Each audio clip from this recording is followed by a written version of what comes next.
ฮ้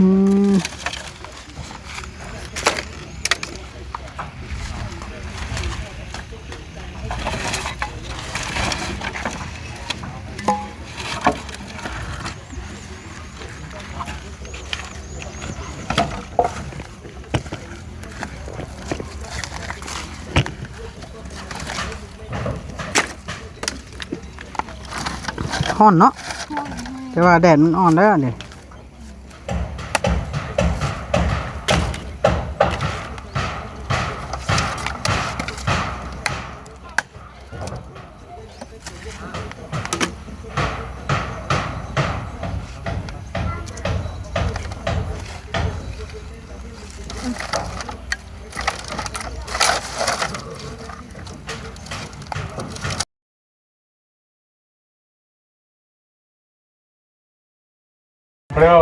สบายดีเด้อพี่น้องเบิร์ดสุขคนพี่น้อง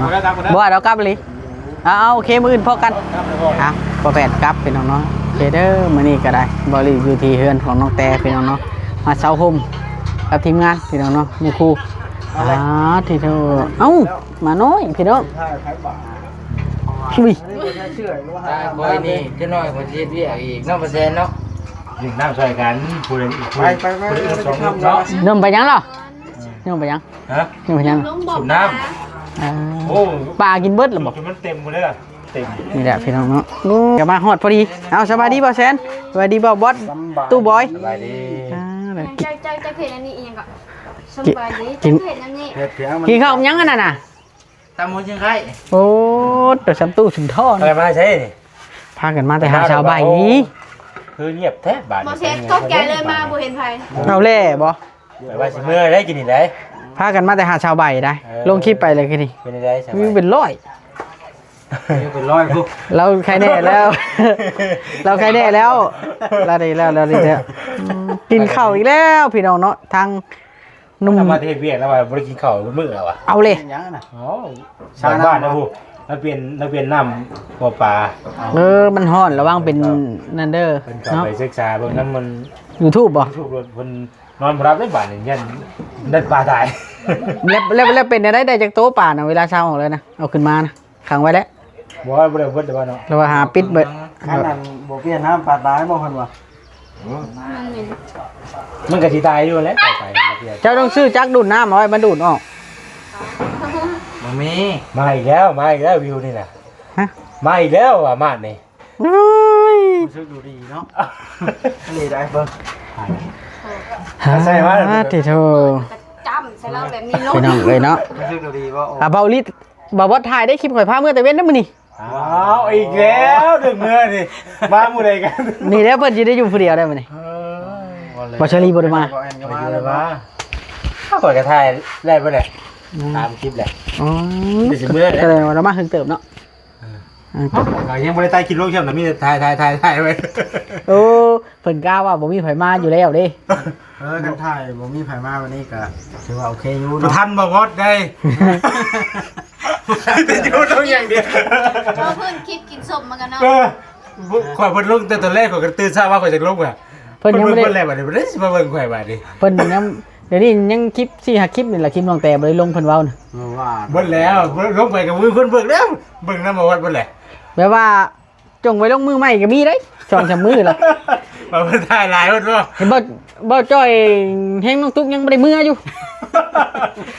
ตาย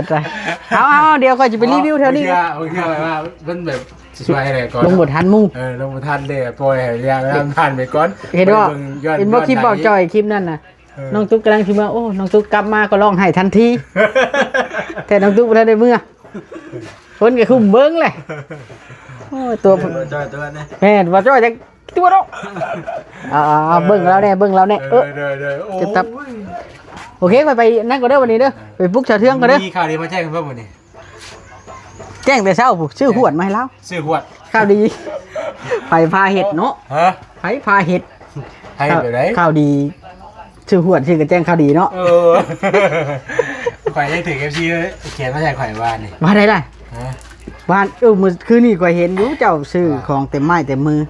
นั่นว่าAC ก็นึกว่าโอ้ยของจำนี้ก็เฮ็ดได้ยังว่าเ ฮ็ดให้รุ่นบ่ ขอแคบไว้อยู่แคบขอแคบไว้อยู่ เจ้าแค่ไปด่าเขาบ่ บ่ได้ละก็แคบไว้แบบว่านี่ ไปให้หมู่อ่านบ่ เอาของมาซ้ำนี่ก็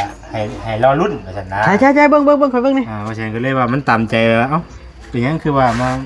ของซ้ำนี่ครับแต่มันก็มีค่านี่แหละว่าซั่นว่าโอ้ย อืม คือว่าเฮาแม่นบ่แม่น สิหน่อยนั่นแหละข่อยว่าสิหน่อยก็ใหญ่กันนี่แหละข่อยว่าสิหน่อยสิว่าสิของใหญ่ เพิ่นว่าบ่ได้นะเพิ่นว่าบ่ได้ในคลิป พี่น้อยพี่ใหญ่ก็คักคือกัน โอ้ย หรือว่าใดก็คอยพัง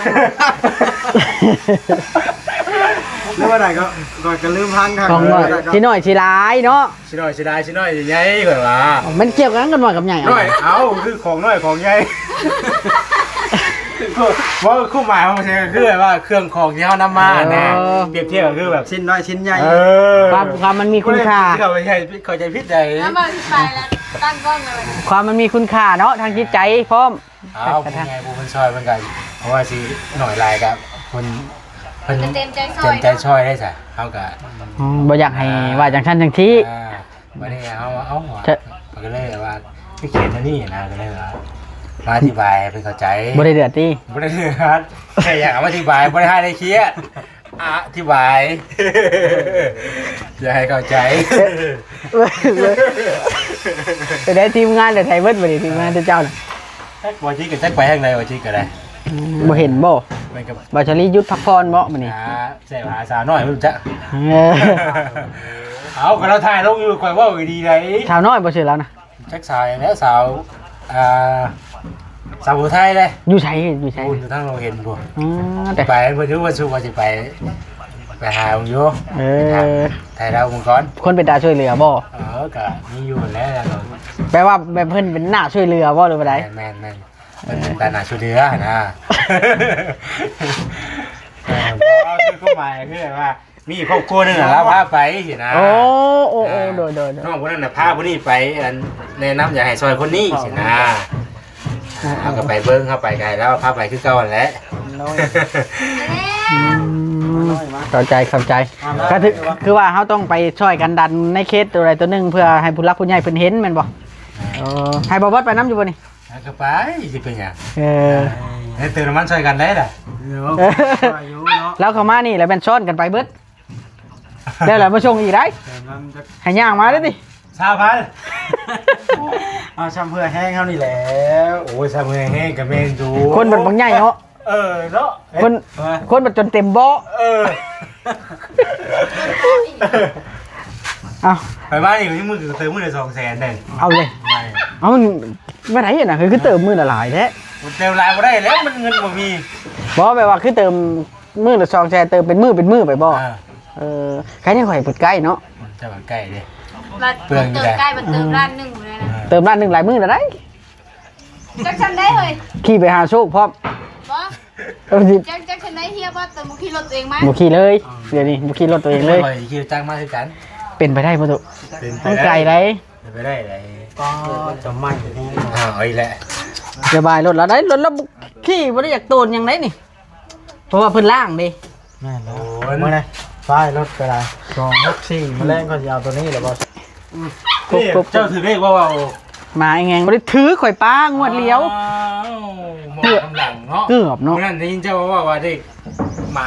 อยู่อ่ะ ข่อยตื่นอยู่แต่ว่ามันอยากอั้นได้มื้อน่ะมันอยากอั้นคืนนี้บ่อั้นแต่ว่ามันออกสัมภาษณ์บ่ค่อยสิสัมภาษณ์บ่แซน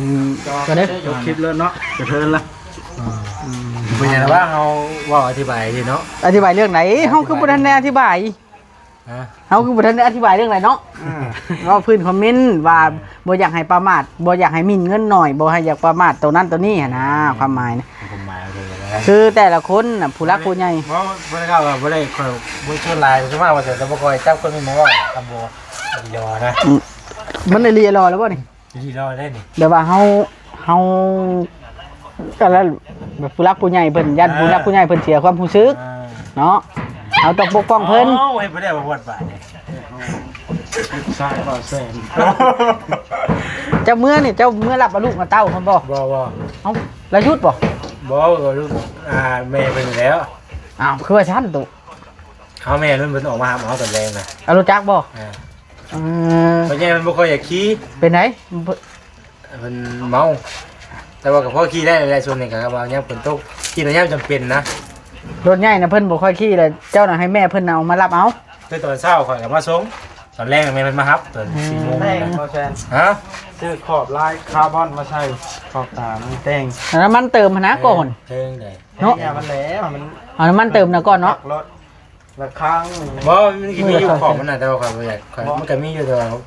ข่อยบ่อยากใช้ข่อยบ่อยากติดขอบมันติดแต่ตัวนี้ซื่อนี่แล้วติดไม้ตัวนี้น่ะ อ่าไปได้อันค่าเทอมเดือนเดือนหนึงเท่าไหร่เป็นเดือนบ่ดูได้ลูกชายนะเลยน้องอานนท์น่ะ ค่าเทอมเป็นเดือนละ300,000ปลาย โอ้พวกเขาอยู่ได้เนาะ แม่นกับพวกเขาอยู่ นี่แต่ บ้านเจ้ามันใกล้กว่าบ้านข่อยแต่มันข่อยก็นั่นอยู่ เป็นไรก็ เข้าโรงเรียนนะเป็นตาเข้าอยู่สิดอกค่าเทอมก็บ่ได้แพงและมีหัวมีหยังอย่างดีเนาะ แม่นเอาโรงเรียนจุงติ๊กกันเด้โรงเรียนใกล้กับวงเวียนนั่นเลย โรงเรียนใกล้ตลาดนะบ่คือบ่แม่น ฮะ ลุย ใกล้ตลาดนะบ่ แล้วเนาะ เป็นไรบอกว่าก็จะก่อยแยกกี่ต่อทั้งในนี่แหละ ข่อยกำลังคุยเรื่องเฮียนเดี๋ยวนี้นะคุยเรื่องเฮียนเนาะ เพราะว่าลังเทื่อเขาจะเอาลูกเอาเต้าเขา เจ้าได้ดูเจ้าบริเฮียนบ่ ยัง4 ปีอะไรลูกยังบ่ได้เฮียนเลย นี่กะอันนู้นน่ะเขาได้3 ปีปีที่4นี่ก็แล้วนี่แหละ เป็นกัวใกล้เขาค่ายแล้วบัดนี้เนาะ โอ้เป็นไปแล้วน่ะเป็นตะดนแล้วน่ะเป็น เป็นปะ อยู่อนุบาลพุ่น เราคือเฮียนมัดปฐมแล้วบัดนี้นี่ปอได้ 2เอ้ยคือป2น่ะ โอ้ใหญ่เติบเลยได้พี่น้อง หนังสือจำได้ว่าแล้วตัวกอแต่ยังไม่ได้คือตัวนี้น่ะกำลังแบบว่าประกอบนะ ประกอบสาระ ประกอบสาระเรื่องตัวกอตัวอย่างนั่นนี่สาระนั่นนี่น่ะมันท่องได้แล้วแต่ว่าแต่ก็มาประกอบโตใช้บัดนี้นะ โอ้ อะไรเฮียนไปนั่นคือช่วงหน้าแรกนี่ก็เฮียนช่วงหน้าฝนใช่ไหมนี่ช่วงนี้เฮียน ปิดเทอมบ่ คันคือว่าผู้ใดอยากให้ลูกยุดก็ยุดผู้ใดอยากให้ลูกเฮียนต่อก็เฮียน แบบว่าเอกชนบ่หรือหลัก เอกชน เออ เรียนจีนนะ เออ เรียน3 ภาษา โรงเรียนจีน อ่า โอ้ชอบเลย โอเคขอบใจบ่าวเชนแบ่งปันประสบการณ์เนาะ พี่จะเอาลูกไปเรียนได้คือว่านั่นมันอยู่ไก่นั่นแหละ ถ้าข่อยไปอยู่ไกลถ้าเจ้าอยู่ไกล คือว่าแบบพอไปพอมาอยู่สำนี่น่ะ โอเคขอบใจบ่าวเชนขอบใจ โดย โดย ดีเด้อ เอาน้ำบ่าวเชนพี่น้องเนาะถามเพิ่นทันชินั่นแนวนี้แหละที่เธอแถวเทืองภาคพื้นบาทนี่ยันนี่ลีแถวเทืองนี่ภาคพื้นฮั่นหายยังบาทนี่แถวเทืองภาคพื้นบ่ให้ลุงจ้ะเด้อแถวเทืองภาคพื้น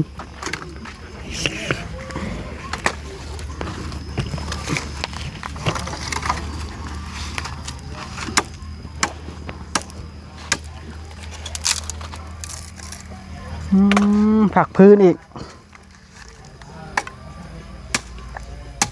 เราจะจ้างเขาแก่มาบ่กูมันหายากก็ได้พื้นกระเด็นนี่กองไว้ดีกันเลยก็ได้เนาะโอ้เป็นอย่างตีเนาะ จะชื่อเอาง่ายจากเดินเพิ่น เล่นกันว้าว หมดแล้วไผจะจุดทานแต่เจ้าบ่จุดทานนี่ก็ แล้วก็ก่อยนั่นแหละ บ่เป็นหยังดอกจุดทานให้เพิ่น แต่เล่ากับว่าเราเองก็เกรงใจเองอยู่แล้ว พอแล้วใช้รถค่อยว่าใช้รถ ใจดีแบบ เพราะว่าเฮาไว้พื้นไม้ๆคือ ไม่แดงก็ออกมาให้เติมเลย น่าร่วม เอาเลยสิมันดังง่ายดังเต่าแล้วง่าย ง่ายบ่ คันดังเตาง่ายบ่มีพื้นบ่มีเงินซื้ออัน ทานเนาะ บ้อีกวัน อึ้งเลยบ่เดี๋ยวเจ้าก็ไปสัมพันธ์ให้เรา ปั๊บมาดินแล้วเจ้าก็คนละที่ทำเลย อืม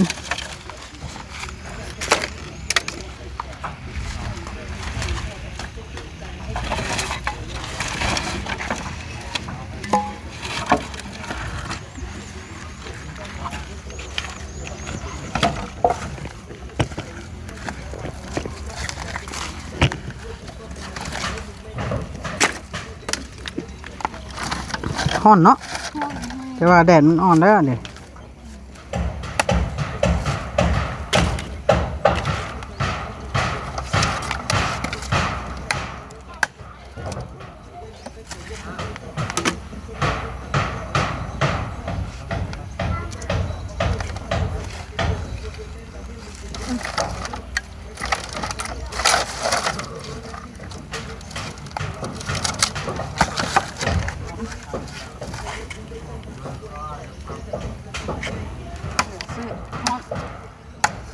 แชน5บ่รถนี่เต็มรถเลยพี่น้องเนาะเพื่อจะได้พื้นชั่วมือนี่เอามั่วชั่วออกมาได้เขาให้ได้ บางคนเขาก็ให้ก็เขาก็ไหมบางคน มีก้นใหม่กันพุ่นเนาะ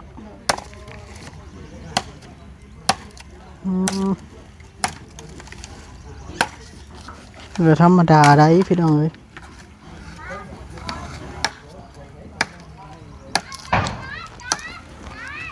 โอ้ ก็คือบ่มีดังกันไปหาเองกับบ่จักบ่อนหา เราหาบ่ได้มีบอลนั่นเนาะคือเห็นอะไรพี่น้องเนาะมันก็ดังกุ้มดนได้แสนหากันเท่าชื่อท่านไปได้แต่2-3 ซอกได้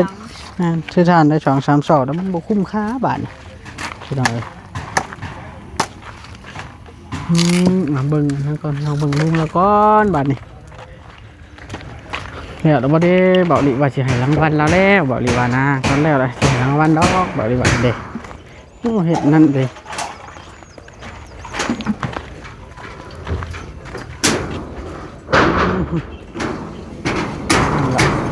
เดี๋ยวละโอ้มุงย้อนออกมาอีกพี่น้องเนาะเห็ดหลีล้อนี่เธอ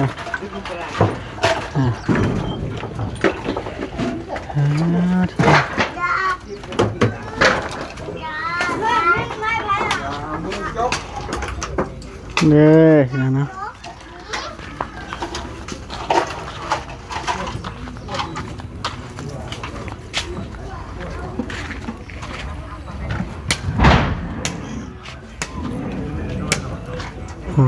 ตอนนั้นให้เราเห็ดเบียไปพี่น้องแต่ละอัน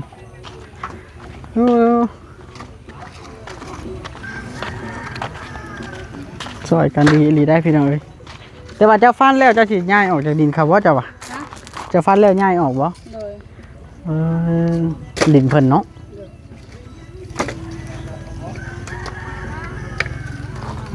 มิตรบาย้ายกับจงไว้เด้อแถวนี้คอยสิไว้วางเสาแถวนี้นะ เดี๋ยวสิเคลียร์พื้นที่ให้ ไปวางเสาอยู่แถวนี้เพราะว่าจะให้เพิ่นซ่อนกันไว้เสาให้มันนั้นแต่แล้วเพื่อพอให้ฝนตกใส่มันแข็งนะพอเป็นถอกใหม่หอนมือหอนยามพี่น้องเนาะ